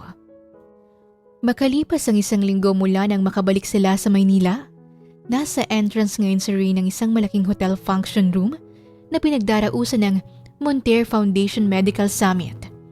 Suot ang eleganteng puting blazer at may hawak na tablet. Siya mismo ang host ng event. Kailangan maging maayos ang lahat. Gusto kong maging proud sa akin si Dad. At sana... Ma'am Rain, andito na po yung team ng mga doctors mula sa partner hospital natin. Naputol ang pag-iisip ni Ray nang magsalita mula sa likuran ang isang staff. Okay, please lead them to the lounge. Make sure po na may refreshments ha. Pagkatalikod ni Rain, dali-dali siyang naglakad ngunit unti-unti rin siyang napahinto nang sa dulo ng hallway, kasabay ng pagpasok ng medical team, ay isang lalaking matangkad, maayos ang tindig, nakaputing coat at may pamilyar na ngiti ang umagaw sa atensyon niya. Dr. William Martinez? Mahina niyang bulong sa kawalan, sambit ang pangalan ng lalaki na dati ay umaasa siyang muling makita at ngayon abot tanaw na niya. Nagtagpo ang kanilang mga mata. Parehong natigilan, hindi makakilos. Parang nag-freeze ang buong paligid para sa kanilang dalawa. Hanggang sa unti-unti silang nagkalapit. Well, a small world. Or maybe, destiny's not done messing with us? Muli silang natahimik na tila umurong ang kanilang mga dilat hindi na alam ang sasabihin. Hanggang sa pareho silang napangiti. May pananabik, ngunit hindi pa rin sigurado kung saan patungo ang kanilang muling pagtatagpo. Ngunit malinaw ang panibagong simula. Ilang araw matapos ang matagumpay na medical summit bilang extension, nagsagawa ng medical mission ng mga partner hospital at ang Monter Foundation sa isang bayan sa Batangas, kung saan limitado ang akses sa serbisyong medikal. Isa si Rain sa mga aktibong tumulong, kasama si Dr. William Martinez. Ngayon ay hindi na lang basta staff sa resort, kundi isang respetadong doktor. Maagang dumagsa ang mga tao sa medical mission. May pila sa labas. Karamihan ay matatanda, buntis at mga batang may karaniwang sakit gaya ng sipon o butlagnat. Sa loob ay abalhang mga volunteer doctors, nurses, at mga staff galing Monter International Corporation. Sa registration table, nakapwesto si Reyna, nakasuot ng plain white polo at maong pants, pawisan pero tuloy sa pakikipag-usap sa mga pasyente. Pinapaliwanag ang forms at masayang sinasagot ang mga may katanungan. Maya-maya, lumapit si William sa kanya. May dala itong bottled water.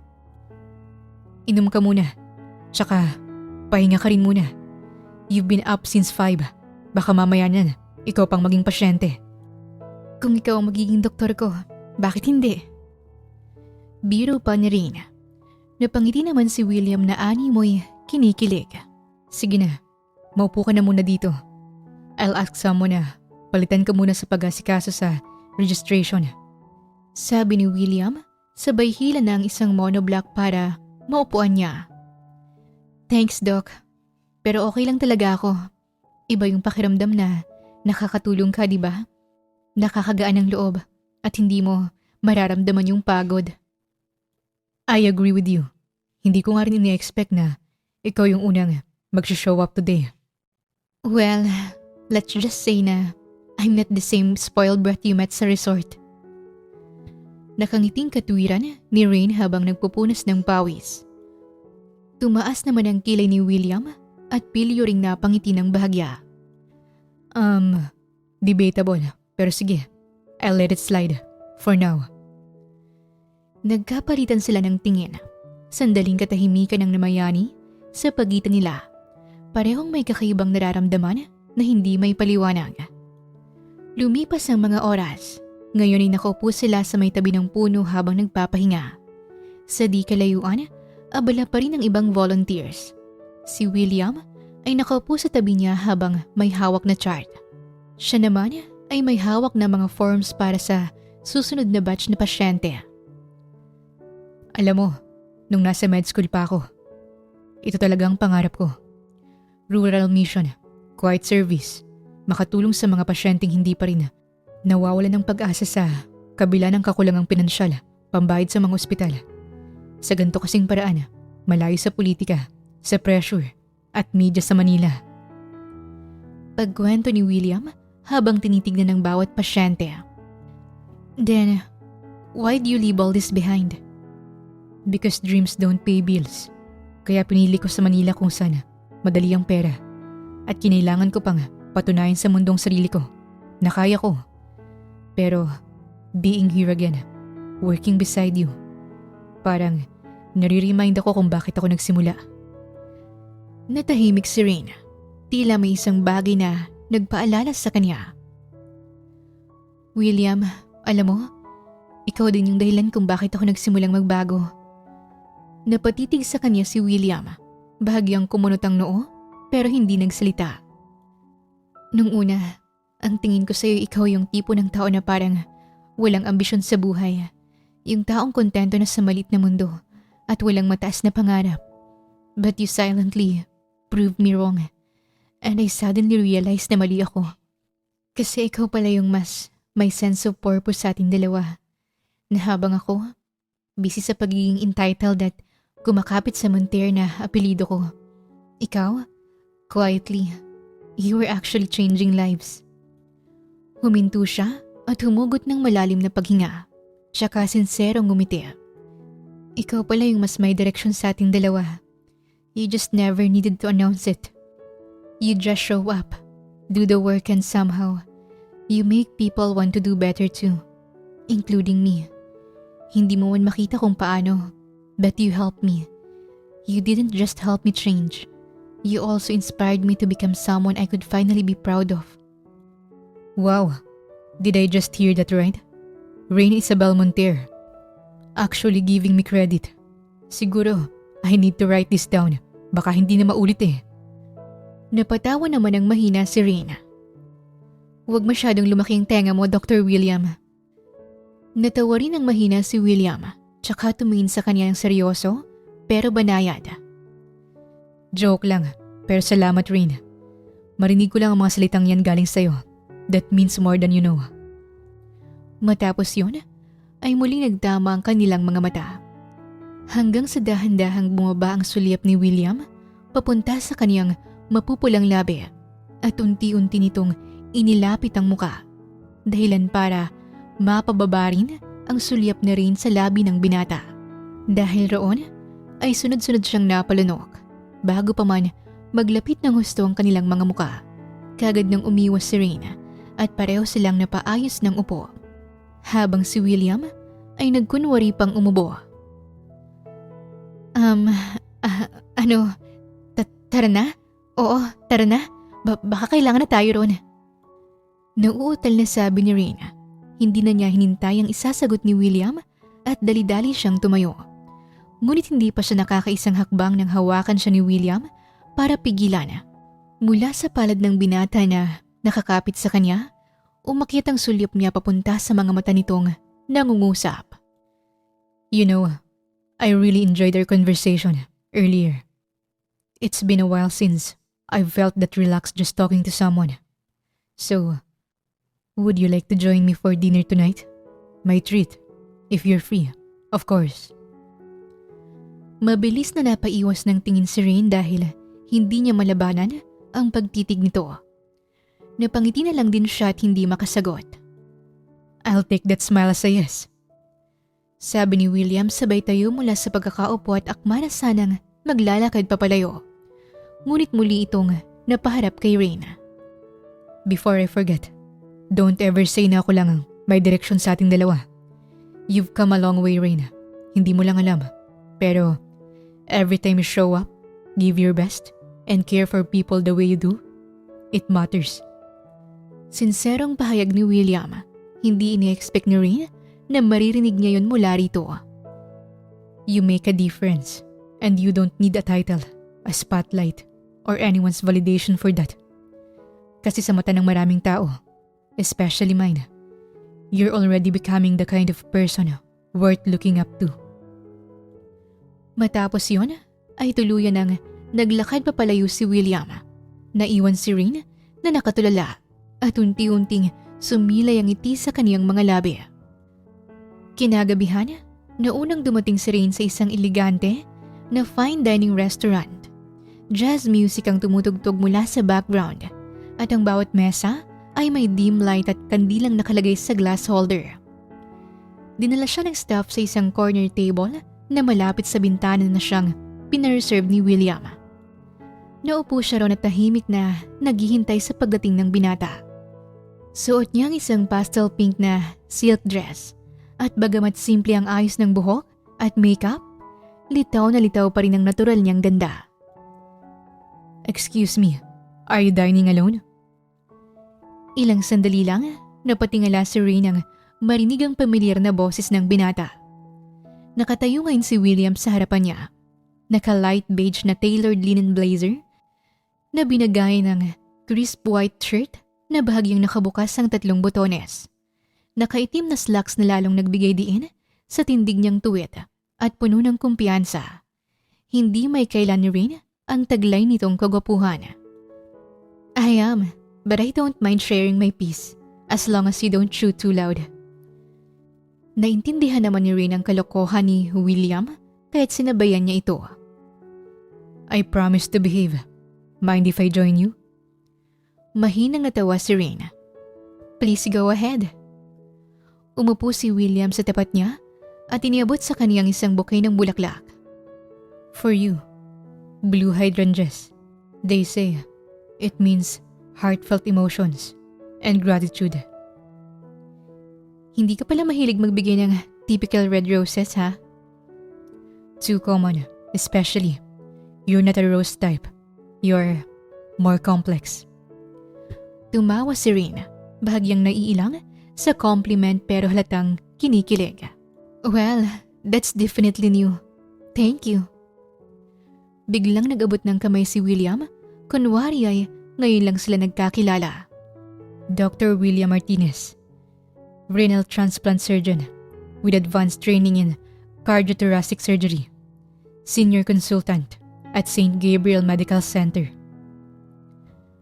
Bahagyang natawa si Rain, inabot ang palad ni William, nakipag-shake hands at sinakyan ang biro. Rain Isabel Monter. Pareho silang natawa. Matapos yon, ay kumain na sila at masayang nagkwentuhan. Hindi alintanang paglipas ng oras dahil pareho silang nag-i-enjoy sa bawat sandali na magkasama, nagtatawanan at mas kinikilala ang isa't isa. Umayos nang upo si William, tsaka tumingin kay Rain na kasalukuyang pinupunasan ng bibig. I really enjoyed tonight. More than I thought I would. Ganun din ako. I didn't think I'd laugh that much after such a long day. Tumawa si Rain, bahagyang tinakpan ng bibig gamit ang kamay. Tila nahihiyang aminin yon. Then, we should do this again, soon. If you're up for it. Suwestyon nito, sabay kindat sa kanya. Pwede naman. Pero depende yan sa schedule ng isang doktor na kilala ko, na laging busy sa pagsagip ng buhay. Umiling si William sabay tawa sa pasaring na Rain sa kanya. Dahil malakas ka sa akin, ang gagawin ko na lang, magsiset ako ng day off para sa susunod nating dinner. Nagkatinginan silang dalawa, parehong nakangiti. Walang kailangang sabihin. Sa mga titig pa lang nila, malinaw na gusto pa nilang balikan ang gabing ito. O di kaya'y umaasa na sana'y masundan pa ito ng mas maraming beses. Gaya nga ng sinabi ni William, nag-set nga ito ng day off at hindi lang yun isang beses nangyari. Dahil tuwing may day off siya'y inilalaan niya yon para makasama si Rain. At sa bawat date, mas nagiging magaan ang loob nila sa isa't isa. Lumalalim ang koneksyon na hindi lang dahil sa chemistry, kundi dahil nararamdaman nila ang growth ng bawat isa. Off ako next week. You wanna go out?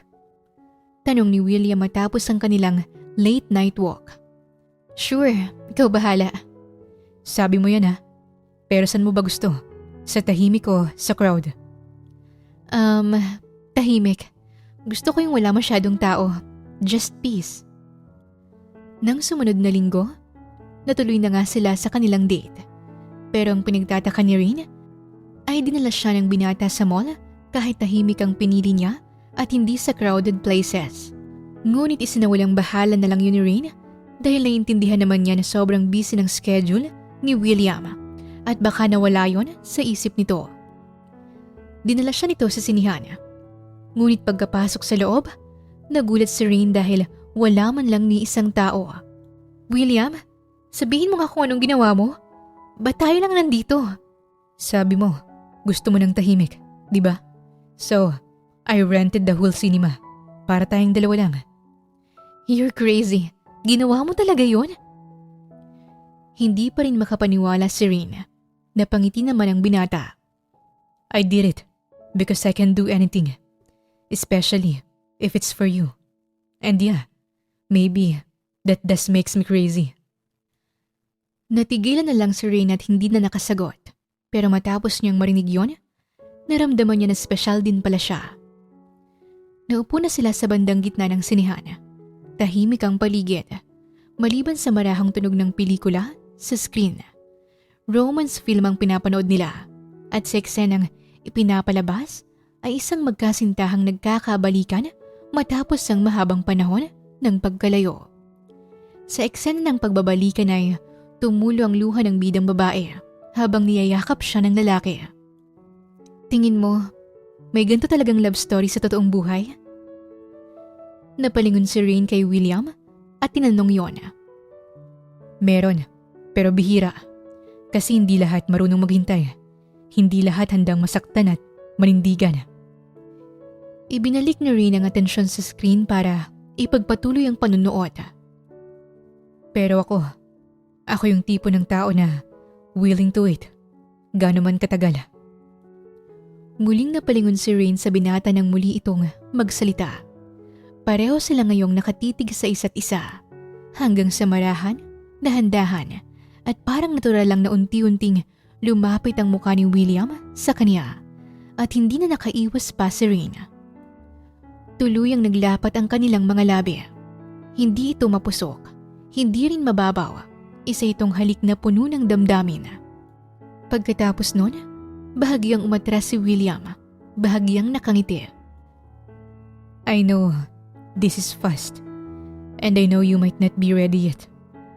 Pero kung sakali lang na dumating yung araw na handa ka na, gusto kong ako yung piliin mo. Hindi agad nakasagot si Rain. Tila natameme siya at hindi alam kung anong isasagot. Anong ibig mo sabihin? I want you to be mine, to be my girlfriend. But don't worry, I'm not rushing you. Gaya ng sinabi ko, I'm willing to wait. Thank you. Yun lang ang nasabi ni Rain habang tumatango. Tila naubusan ng salita. Pero, pwede ba ako mag-request ng isang bagay? Go on. Kapag nagsuot ka ng red sa isa sa mga date natin, I'll take that as a yes already. Na pumapayag ka ng maging girlfriend ko. Napangiti si Rain. Muli siyang tumango pero hindi na umimik pa. Nanatili siyang tahimik. Ngunit kahit gaano karami ang paru-parong nagliliparan sa kanyang tiyan, hindi pa rin yun sapat para ilarawan ang nararamdaman niya. Sa bawat buwan na lumilipas, kahit abala sa operasyon at walang tigil ang trabaho bilang isang doktor, hindi nakakalimot si William na ipadama kay Rain ang kanyang matamis at tapat na pagsinta. Sa kabila ng nakakapagod na shift, nahanap ni William ang pahinga na kay Rain niya lang nadama. At sa tuwing kasama niyang dalaga, kompleto na siya at pakiramdam niya hindi na siya nag-iisa. 6 na buwan ang tinagal ng kanilang pagliligawan. Walang nagmamadali. Pareho nilang sinusulit ang bawat pagkakataon hanggang sa gabi ng Huwebes. Medyo tahimik na ang paligid ng makarating si Rain sa St. Gabriel Medical Center. May iilang nurse na naglalakad sa hallway. May mga staff na nakabreak at mukhang ang karamihan sa mga pasyente ay tahimik nang nagpapahinga. Lumapit si Rain sa receptionist na nakangiting sumalubong sa kanya dahil kilala na siya nito. Hi, good evening po. Nandito po ba si Dr. William Martinez? Good evening, ma'am. Nasa office pa po siya. Gusto niyo pong puntahan? Opo, surprise sana. Tumango pa si Rain at may halong excitement at kaba ang kanyang tinuran. Sinamahan pa siya ng receptionist sa tapat ng office para walang kumestyon sa kanyang pagpunta. Sa loob ng private medical office ni William, nakaupo ang binata sa harap ng desk. Nakayuko habang abala sa pagbabasa ng iilang patient chart. Suot pa rin ang puting lab coat, nakasabit ang eyeglasses sa may dibdib at halatang pagod. Hindi kagad nito napansin na bumukas ang pinto at pumasok si Rain. Hi! Napatingala agad si William nang marinig ang pamilyar na boses at nang makita si Rain, tila nawala ang lahat ng pagod nito. Agad itong napangiti at mabilis na tumayo mula sa kinaupuan para lapitan siya at yakapin ng mahigpit. Nang kumawala ito sa pagkakayakap, hinarap siya nito at hinawakan sa bewang. Anong ginagawa mo rito? Okay ka lang ba? Ngumiti ng mahinhin si Rain at bahagyang tumango. Okay naman ako. I just wanted to see you. Tonight? Dito talaga sa ospital? Natawa si William nang mahina. Halatang gulat pero masaya ito. Well, this is new to me. Di ba sabi mo, hindi ka fan ng amoy ng ospital? I'm still not, pero tonight is different. Tumitig si William sa kanya, bahagyang nagtataka. Sinulya pa nito ang suot ni Rain, saka tumigil ang mata sa pulang dress na suot niya. Wait, red dress? Ngumiti si Rain. I know this isn't a date. I know hindi to fancy dinner. At wala tayo sa gitna ng candlelight table na may jazz music. Pero I wanted this to be real. Gusto ko yung hindi pinagplanuhan at walang pretension. Just me and you. Natigilan si William. Tila pinoproseso pa nito ang naririnig. Rain, what's this all about? Remember what you said? Na kapag nagsuot ako ng red sa date natin, that means yes. Well, it's a yes. Hindi agad nakariyak si William. Ilang segundo itong tahimik. Tila hindi makapaniwala. Wait, totoo ba to?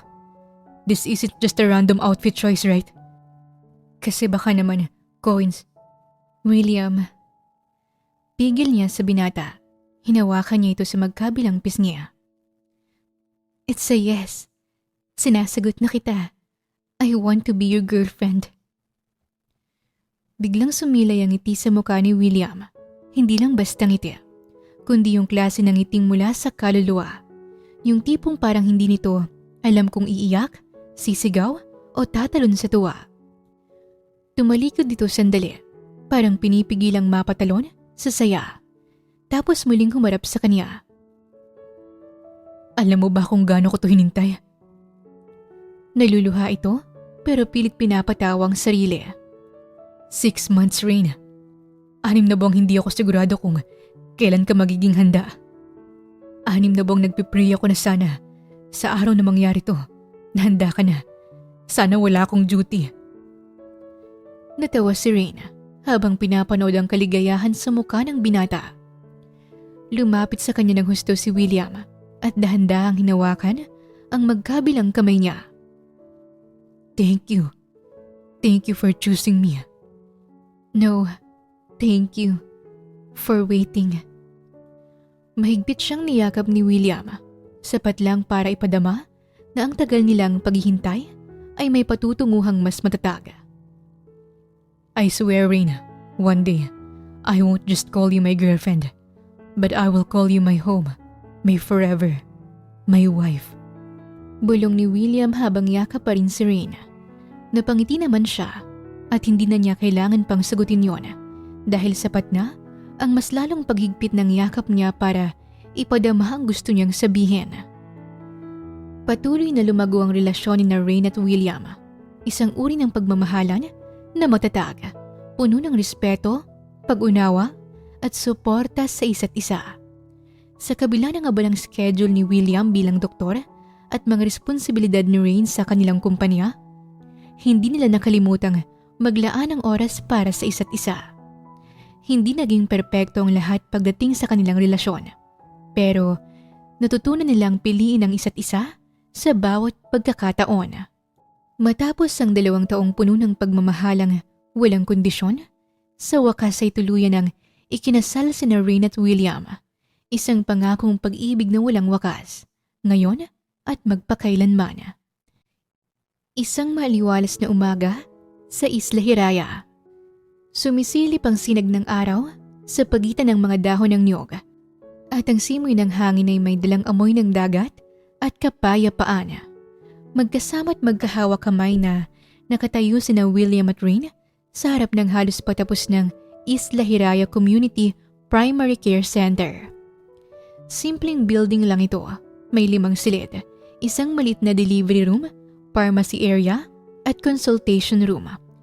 Pero para sa mga tao rito, ito'y pag-asa, lalo pat wala silang malapit na ospital dito. At para kina William at Rain, ito ay bunga ng isang pangakong ipinaglaban, pinaghirapan at pinanindigan nila. Grabe, ang bilis din ng panahon, no? Bumuntong hininga siya, hindi dahil pagod, kundi dahil sa bigat ng damdaming tila hindi pa rin makapaniwala. 2 years. 2 years since we made that promise. And look where we are. Lahat ng ito, dito rin nagsimula sa Palawan. To be specific, sa resort na halos i-boycott mo nun. Nagkatinginan silang dalawa, parehong natawa. Tawa na puno ng alaala tungkol sa nakaraang nagsimula sa inis, pagtitiis, hanggang nauwi sa pagbabago at pagmamahalan. I can't believe na dito rin pala tayo dadaling ng tadhana. Dito rin pala tayo babalik sa lugar na dati hindi ko nakikitang para sa akin. Kasi minsan, yung akala mong walang saysay, yun palang simula ng lahat ng tama. Hinapit ni William si Rain, palapit at hinalikan sa noo. At dito ko nahanap ang babaeng mamahalin ko hanggang dulo. Cheesy mo talaga, Doc. Natawa siya at mahinang kinurot sa tagiliran ng asawa. Kahit ako ng pinaka-cheesy sa mundo, ang mahalaga, may Rain ako na mahal ako ng totoo. Napailing na lang si Rain, ngunit hindi mapigilan ang kilig. Ilang sandali lang, mula sa likuran nila'y lumapit ang foreman ng construction site. Doc, Ma'am Rain, 1 week na lang po. Matatapos na po lahat. Ready for blessing and opening na po itong clinic. Thank you po, Kuya Emil. Maraming salamat, Kuya Emil, sa mabilis at mahusay na serbisyo. Wala pong problema, Doc. Alam kong isa ito sa pinakahihintay ng mga taga rito.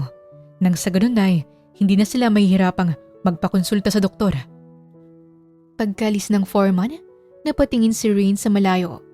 Sa direksyon ng resort na dati gusto na niyang ipa-demolish kung may pagkakataon lang. Ngayon, may bago na itong kahulugan para sa kanya. May mas organized na staff at may mga guest na pabalik-balik hindi lang dahil sa tanawin, kundi dahil sa kultura ng malasakit na pinairal niya. Hindi ko inakala na darating ang araw na mamahalin ko tong lugar na to. Kasi hindi mo lang minahal yung isla, minahal mo rin yung sarili mo. Natutunan mong yakapin yung mga parte ng buhay mo na dati, tinatalikuran mo. Ang lalim mo ngayon Minsan lang tong lumalabas.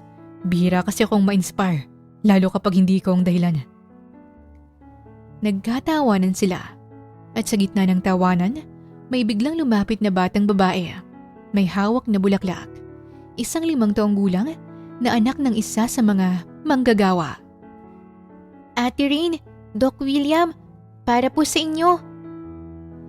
Inabot nito ang maliit na bouquet na halatang ginawa lang ng bata na puno ng effort at kinuha ang mga bulaklak mula sa hardina. Halos lumambot ang puso ni Rain habang tinatanggap yun. Ang sweet mo naman. Thank you, baby girl. Ginulo na rin ang buhok nito at pinisilang pisngi dahil sa panggigigil. Tumalikod na ang bata at masayang tumakbo, pabalik sa kanyang ina. Pagkatingin ni Rain kay William, napansin niyang may naiisip ito. Bakit ganyan ang tingin mo? Naisip ko lang, gusto ko rin ng ganun. Yung may ganun tayong tumatakbong anak papunta sa atin. Natawa si Rain pero hindi niya may tago ang ngiti. Hindi siya kinikilig. Pakiramdam niya'y mas higit pa ron. Soon, pero ngayon, let's raise this baby first. Ang tinutukoy niya ay ang community health center na itinatayo nila. Deal.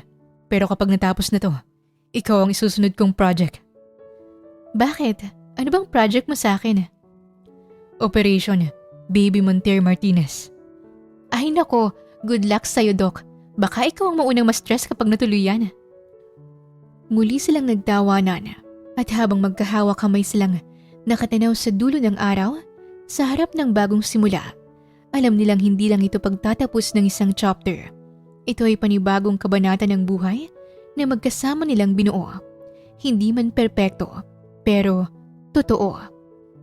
Isang maaliwalas na umaga sa Isla Hiraya. Ang mga tauhan ng resort ay abala sa kani-kanilang gawain. Nasa lobby si Rain habang inaayos ang ilang reservation details sa tablet. Mula sa reception area, nilapitan siya ng isang staff. Ma'am Rain, may walk-in po tayo. Walk-in? Hindi nakabook online? Wala po ma'am, pero sabi niya, close daw po kayo. Bahagyang napakunot ang noo ni Rain. Tumayo siya at lumingon sa direksyon ng entrance. Close kami? Sino? Bigla na lang siyang napatigil. Mula sa pintuan ay pumasok ang isang pamilyar na matangkad na lalaki. May suot na dark shades, loose linen shirt at mukhang fresh off the plane pa. May bitbit itong backpack at nakangiti na sobrang pamilyar sa kanya. Surprise! Seryo? Halos napasigaw si Rain sa gulat at tuwa. Agad niyang nilapitan ng lalaki at niyakap ito ng mahigpit. Para bang hindi na sila muling magkikita pa matapos nito. Anong ginagawa mo rito? Bakit hindi ka man lang nagsabi? May surprise bang sinasabi? Biro pa nito, sabay tawa. It's been years already. Wala ka pa rin pinagbago. Ano ngang pumasok sa isip mo at naisipan mong pumunta rito? Well, technically, this wasn't part of my plan. But you promised you'd visit me in Australia and then you completely forgot it. OMG. Oo nga. I'm so sorry, ang daming nangyari. And then... Relax. I'm not here to fight you. I'm here to hug you. And maybe, to finally meet the local coconut vendor soulmate you've been raving about. Napatawa si Rain at tinulungan itong bitbitin ang backpack papunta sa lunch area. Hindi siya coconut vendor katulad ng sinabi mo sa akin noon ha. He's a doctor. I know. The Hat Island doctor who changed your life. Gusto ko siyang mamit. Tingnan nga natin kung legit o dilulo ka lang talaga. Grabe ka pa rin talagang mang-asar, no? Pero wait, ano ba talagang reason ba't umuwi ka rito sa Pilipinas? Honestly, dumiretso muna ako rito sa isla bago ko asikasuhin yung bahay na ipinamana sa akin ni Lola. Ibebenta ko na kasi yun, pero naisip ko, bago ako maging responsableng adult, I deserve a break. And what better way to start my return than visit the girl who forgot me but found love. Pabirong tumango si Rain, sabay nguso sa binata. Nagtatampo ka no? Kinda, pero hindi ako galit. Actually, I'm proud of you. Pero syempre, kailangan kong i-meet si Doc para makonsult ko. You know me, protective, judgmental, and brutally honest. Oh my God, parang kinabahan ako bigla. Habang nagtatawanan sila, bumukas ang pinto ng hallway mula sa private clinic office sa loob ng resort. Lumabas si William, suot ang navy blue scrubs at may hawak na clipboard. Love, may tinatanong lang si Nurse Letty tungkol sa supply inventory. Naputo lang sasabihin ni William nang mapansin ang presensya ni Seryo. Oh, hello. Agad namang lumapit si Seryo at iniabot ang kamay. You must be the Hat Island doctor. I'm Seryo, best friend / overprotective kuya ni Rain, whether she like it or not. Nagkamayan sila. Ngumiti si William, bahagyang nagulat sa biglaang bisita. Nice to meet you. I've heard a lot. Well, same here. And let me just say, nakajackpot siya sa'yo, Doc. Pero, friendly reminder lang, you can break her bed, but never her heart. Natigilan si William, sabay tawa ng mahina. Natawa rin si Rain sabay hampas ng mahina sa braso ni Seryo. Seryo? Grabe ka talaga. Walang preno yung bunganga mo. Noted, noted. I'll take care of both. Singit ni William habang tumatangot na tatawa pa rin. Good. Kasi kapag di mo ginawa, I'll fly back here and hunt you every time you touch your stethoscope. Sabay tawa silang tatlo. Halatang kumalma agad ang vibe at naging magaan ang loob ng dalawa sa isa't isa. Ilang sandali pa'y inaya ni Rain si Seryo na mag-check-in muna sa guest cabana. Come on, check-in ka na muna. May available kami sa Cliffside Cabana. The one with the ocean view. Wow, ocean view agad. Ganito pala maging VIP. Ikaw pa ba? Habang papalayo sila, pansamantalang naiwan si William at pinanood ang magkaibigan. Napangiti siya habang pinagmamasdan si Rain na masaya sa presensya ng kaibigan. Maya-maya, naramdaman ni William na may mga braso na yumakap mula sa likod niya. Love. Ngumiti si William at hinawakan ang mga braso nitong nakapulupot sa kanya. Salamat. Sa lahat. Sa pagstay, sa paghintay, sa pagmamahal. Lumingon siya at hinarap ito.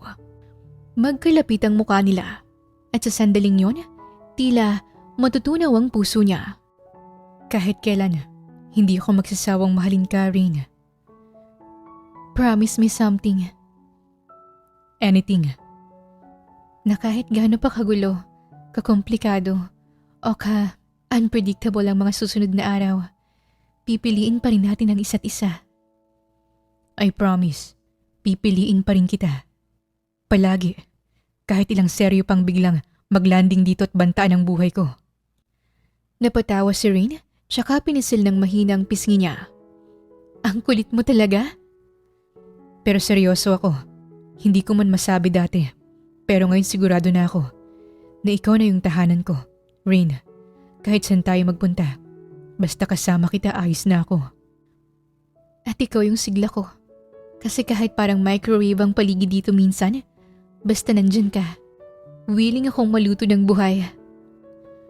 Tumawa ng malakas si William, tsaka yumuko para halikan ang noo nito. Then, let's build this life together.